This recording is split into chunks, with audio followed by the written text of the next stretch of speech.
আমরা সবাই তো 16 ডিসেম্বর পার করে এসেছি।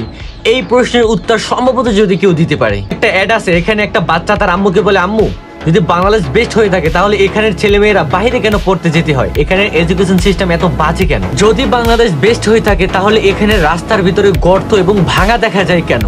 আর যে দেশের মধ্যবিত্ত মানুষ আছে এদের সাথে হাত মিলাতেও ধনীরা ঘৃণা করে কেন? আর যদি বাংলাদেশ বেস্ট হয়ে থাকে তাহলে যে কোনো এক ইভেন্টে বাংলা বলতে মানুষ এত ইতস্ত বোধ করে কেন? আর যদি বাংলাদেশ বেস্ট হয়ে থাকে তাহলে এখানে আজাদিদেরকে মেরে ফেলা হয় কেন? এখানে বিচার চাইলেও বিচার করা হয় না কেন? আর যদি বাংলাদেশ বেস্ট হয়ে থাকে তাহলে এখানে যুবক ছেলেরা নেতার পিছনে ঘুরে নিজের কেরিয়ার নষ্ট করতেছে কেন এবং নেতার পাও চাটতেছে কেন? যদি বাংলাদেশ বেস্ট হয়ে থাকে তাহলে এদেশের চাঁদাবাজদেরকে এত সুরক্ষা দিচ্ছে কেন? আর এসবের উত্তর আমাদের তখনই মিলবে যখন আমরা নিজেদের উপর খেয়াল করতে পারবো এবং নিজেদের কালচার এবং শিক্ষার উপর মনোযোগ দিতে পারবো এবং নিজেদের দেশকে ভালোবাসতে পারবো, নিজেদের দেশের জন্য কাজ করতে পারবো।